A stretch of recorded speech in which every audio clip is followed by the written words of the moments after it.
Do you worry about how to maintain a conversation in English? Perhaps you're afraid of what to do if you don't understand, and perhaps you're a little bit anxious about the interaction between speakers. My name is Sarah. I am an English teacher and language anxiety coach, and in this video I'm going to talk about 3 important aspects of maintaining a conversation in English. Now, the first of these is interaction. So this is talking about the kind of way that the conversation moves between different people. Now, in my online speaking club, which happens on Zoom, I'm always very struck by how polite the members are. And I think it's a kind of feature of talking on Zoom.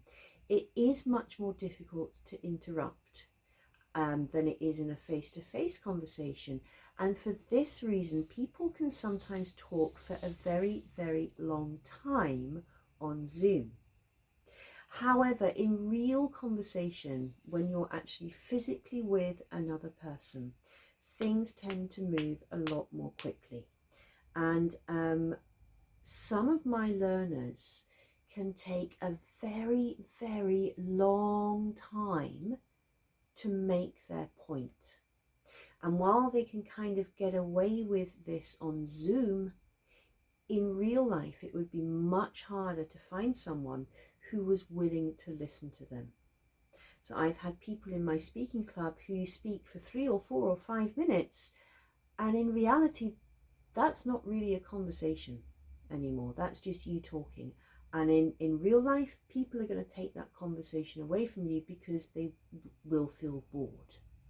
So one thing that it's really good for you to work on is making a point quickly, okay? And this might be very different from your language and the way things are done in your first language.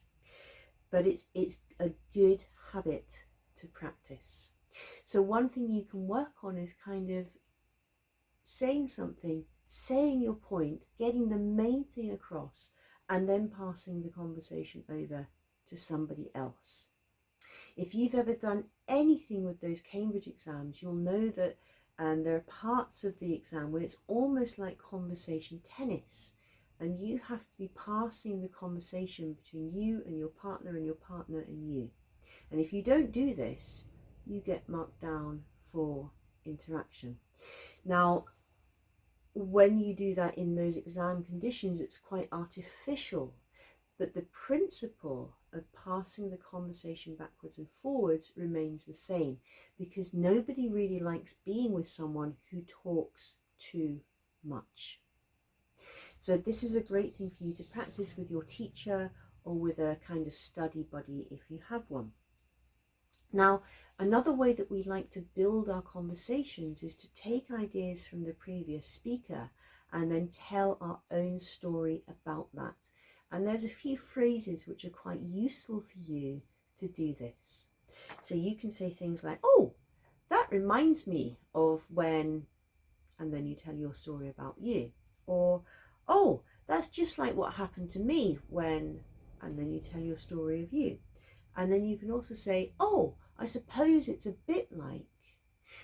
And all of those phrases allow you to kind of be inspired by what your partner has said, and then go on to give your own story, hopefully not too long, and that's how the conversation can grow and build.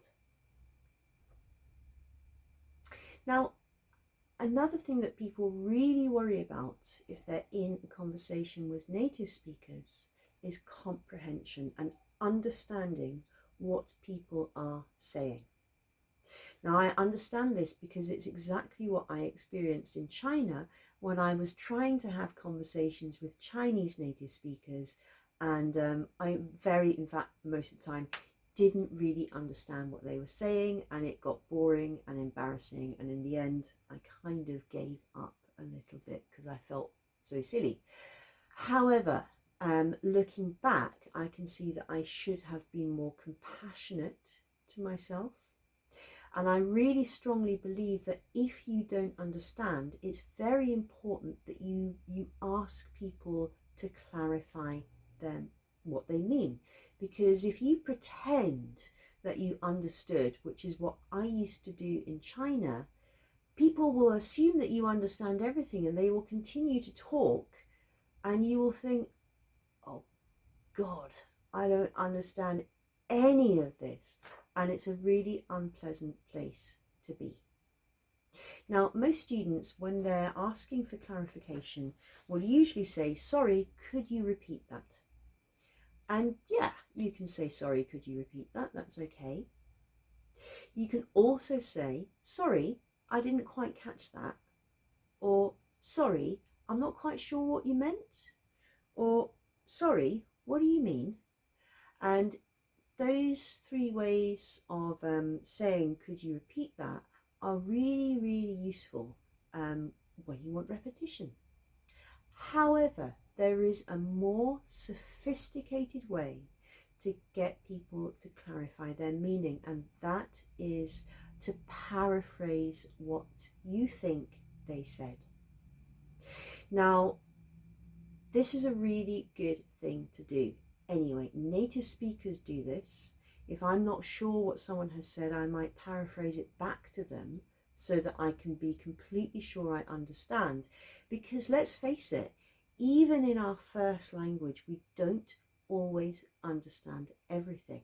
So there is often a need to check comprehension. It's not because your English is bad, it's because it's a natural thing to do. So how do you paraphrase? Paraphrasing means taking someone else's words and repeating them in slightly different words. And there are three kind of stems that you can put at the beginning to help you do this. Do you mean? Are you saying? And it sounds like you mean. So let me give you an example. Imagine that someone says to you, hey, do you want to join us after work? We're going out for dinner and we might go grab a drink. And you think, ooh, what is that person saying to me? You can say, do you mean you're going out later and you'd like me to come? Or you could say, are you saying you're going for a drink and maybe some food later? Or you could say, sounds like you guys are all going out. Where are you meeting? So all three of those are different ways of paraphrasing what you heard. And it gives your partner, the speaking partner, the chance to get really clear so that you both know what's going on. And finally, I'm just going to share a couple of little features of the social convention of English conversations. Now, between native speakers, there is a lot of interruption. In a kind of normal, natural, informal conversation, we will tend to interrupt one another all the time. So when you are watching a TV show or a movie and people talk for maybe a minute or so, yeah, that might happen in a film, but it doesn't happen quite so much in a conversation. And if you have ever seen or been with native speakers when they're having a conversation, you will know that it's not quite as clean as it is in a film because we are constantly interrupting. So this is why it's really important that you are able to get a point across quickly, because if you can't, people will just take the conversation and talk about something else. Now, one other thing about English people, certainly British people, when we are listening, we don't tend to listen in silence. We tend to be quite noisy listeners and say things like, okay, wow, really? And we kind of like to show the speaker that we are listening by making a lot of noise in the background. And this can be quite strange for non-native speakers, and it can be quite challenging for non-native speakers to do this because in some cultures listening is done in silence. But we just like to do this to show our attention. So if you're ever telling a story or an anecdote to a native speaker and they go, oh wow, yeah, wow, wow, okay, it's not because they're being rude, it's simply that that is how we show attention to the speaker. So if you have any questions or any comments about anything that I've talked about in this video, of course, please leave them in the comment section. If you are watching this on YouTube, if you go to my banner and click on the link, you can sign up for my free 5-day speaking challenge where you get video lessons and PDFs. And thanks very much for watching this video, and I look forward to seeing you again soon.